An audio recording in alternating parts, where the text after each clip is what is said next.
ឲ្យលោកអ្នកប្រកបតែសេចក្តីសុខសុភមង្គលរៀងរហូត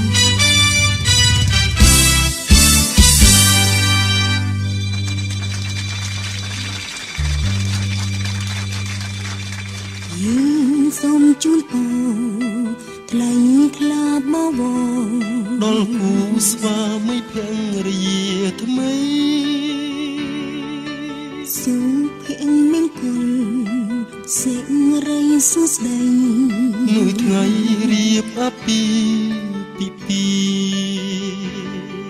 ចម្រៀងច្រៀងនឹងតន្ត្រីដូចស្វាមី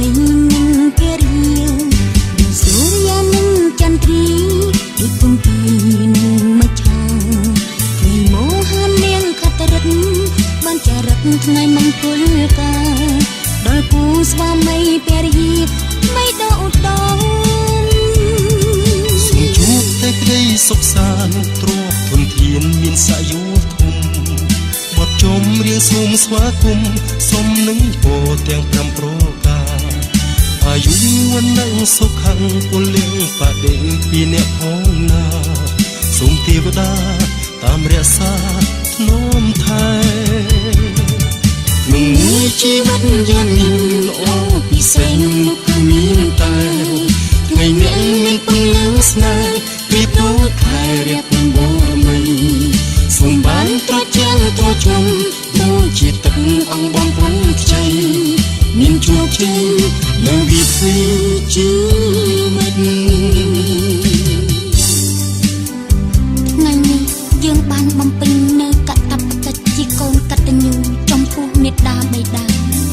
និងចំពោះមុខបងប្អូនញាតិមិត្តជិតឆ្ងាយទាំងអស់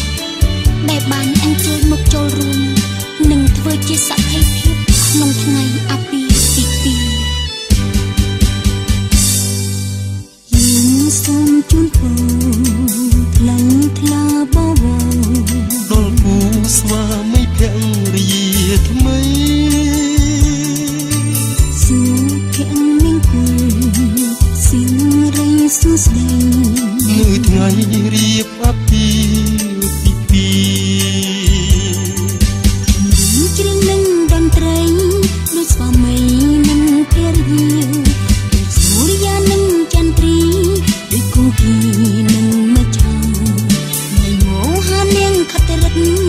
បានចារឹកថ្ងៃមង្គលការដល់គូស្វាមីភរិយាថ្មីដោដោ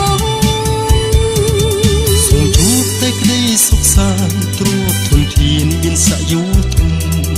បទចម្រៀងសូមស្វាគមន៍សូមនឹងពរទាំង5ប្រការអាយុវណ្ណៈសុខៈពលៈបដិពីអ្នកផងណាសូមទេវតាតាមរក្សាធ្នមថែក្នុងមួយជីវិតយ៉ាងនេះល្អពិសេសនោះគឺមានតែថ្ងៃនេះមានពន្លឺស្នេហ៍ប្រៀបដូចខែរៀបបូរមី